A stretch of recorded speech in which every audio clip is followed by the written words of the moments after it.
샬롬. 이 영상을 보시는 모든 분들에게 예수님의 은혜와 평강이 충만하게 임하시기를 기원합니다. 우리 기독교인들이 잘 아시는 것처럼 구원은 오직 예수님을 믿는 믿음으로만 가능합니다. 이것은 만고불변의 진리입니다. 그런데 오늘날 한국교회는 행위의 중요성에 대해 잘 생각해 볼 필요가 있습니다. 왜냐하면 진정한 믿음은 믿음에 합당한 행위를 수반하기 때문입니다. 오늘날 한국교회의 위상이 어떻습니까? 안타깝게도 한국교회는 성장이 아니라 오히려 퇴보하고 있는 것이 아닙니까? 한때 1200만이라고까지 하던 한국교회의 교인 수가 지금은 약 800만 정도가 된다고 합니다. 엄청난 감소가 아닐 수 없습니다. 특히 우려할 만한 것은 오늘날 한국의 많은 젊은이들, 특히 청소년들이 교회를 멀리하고 있다는 것입니다. 이런 현상이 계속되면 우리 한국교회도 얼마 안 가서 영국 교회처럼 노인교회로 전락하게 될 것입니다. 성도 여러분, 왜 우리 한국교회가 이렇게 되었을까요? 물론 여러 가지 요인들이 있겠지만, 첫째, 경제적으로 부유해지면서 사람들이 하나님보다는 세상과 돈과 쾌락에 빠지게 된 것을 들 수 있을 것입니다. 그리고 두 번째로 교회가 교회다움을 잃어버린 것이 중요한 요인일 것입니다.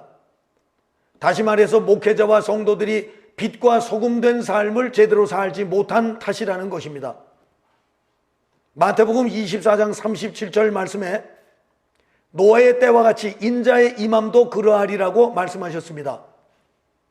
홍수 심판이 임박했음에도 불구하고 많은 사람들이 먹고 마시고 장가들고 시집가고 하면서 하나님의 심판을 대비하지 않고 있다가 어느 날 갑자기 임한 홍수 심판으로 멸망을 당한 것 같이 예수님께서 재림하실 때도 그런 일들이 일어날 것이라는 말씀입니다. 마태복음 23장을 보면 예수님께서 이스라엘의 종교 지도자들에 대해 주님께서 준엄하게 꾸짖으신 말씀이 나옵니다. 그런데 마태복음 23장 3절에 보면 주님께서 서기관과 바리새인들의 행위를 본받지 말고 그들의 말은 들으라고 하셨습니다. 그들은 외식적으로 행하지만 말은 그럴듯하게 하니 그 말은 들으라고 하신 것입니다.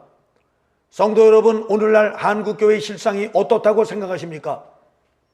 저는 우리 한국교회의 현실이 옛날 이스라엘의 종교 지도자들보다 나을 것이 없다고 생각합니다.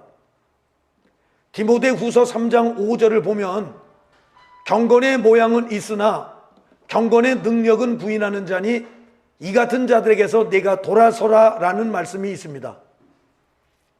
어떤 목사님이 인도의 가난한 사람들이 사는 지역에 단기 선교를 가셨을 때 신유의 은사가 강하게 나타나는데 한국에서는 은사가 강하게 나타나지 않는다는 말씀을 들은 적이 있습니다. 성도 여러분, 왜 한국에서는 은사가 강하게 나타나지 않을까요? 그것은 물질 문명의 발달과 관계가 있다고 생각합니다. 다시 말해서 물질적으로 풍요로운 환경 가운데 살고 있는 사람들이 몸에 이상이 오면 병원이나 약국으로 가서 쉽게 해결 방법을 찾을 수 있으므로 하나님을 간절하게 의지하지 않기 때문에 은사가 강하게 나타나지 않는다는 것입니다. 그리고 한국교회의 목회자와 성도들이 순수한 신앙적 열정을 잃어버린 탓이 아닐까 생각합니다. 요한계시록 3장을 보면 라오디게아 교회의 목회자에게 보내시는 주님의 편지가 기록되어 있는데 어쩌면 우리 한국교회가 라오디게아 교회의 목회자처럼 물질적으로는 부유해졌지만 영적으로는 매우 가난하고 빈약하고 부끄러운 가운데 있지 않나 생각합니다. 주님께서는 라오디게아 교회의 목회자에게 말씀하셨습니다. 요한계시록 3장 18절입니다. 내가 너를 권하노니 내게서 불로 연단한 금을 사서 부유하게 하고 흰옷을 사서 입어 벌거벗은 수치를 보이지 않게 하고 안약을 사서 눈에 발라 보게 하라. 물은 내가 사랑하는 자를 책망하여 징계하노니 그러므로 내가 열심을 내라 회개하라. 마지막 때를 살고 있는 우리 한국교회가 다시 한번 성령 충만을 회복하고 주님을 향한 뜨거운 사랑의 열정을 회복함으로써 주님의 사명을 위해 기둥같이 쓰임받는 역사가 일어나게 되기를 기원합니다. 성도 여러분, 그렇게 되려면 어떻게 해야 합니까? 마태복음 7장 21절 22절 말씀이죠. 나더러 주여 주여 하는 자마다 천국에 다 들어갈 것이 아니요 다만 하늘에 계신 내 아버지의 뜻대로 행하는 자라야 들어가리라. 그날에 많은 사람이 나더러 이르되 주여 주여 우리가 주의 이름으로 선지자 노릇하며 주의 이름으로 귀신을 쫓아내며 주의 이름으로 많은 권능을 행치 아니하였나이까 하리니 그때 내가 저희에게 밝히 말하되 내가 너희를 도무지 알지 못하니 불법을 행하는 자들아 내게서 떠나가라 하리라. 우리는 먼저 회개를 힘써야 합니다. 먼저 우리는 진정한 회개, 간절한 회개를 할 수 있도록 주님의 은혜를 구해야 합니다. 구약시대 이스라엘 백성들이 회개할 때 세상 즐거움을 멀리하고 굵은 베옷을 입고 죄를 뒤집어 쓰고 금식하며 눈물과 탄식으로서 회개한 것처럼 회개해야 합니다. 진정한 회개를 통해 은혜를 회복해야 합니다.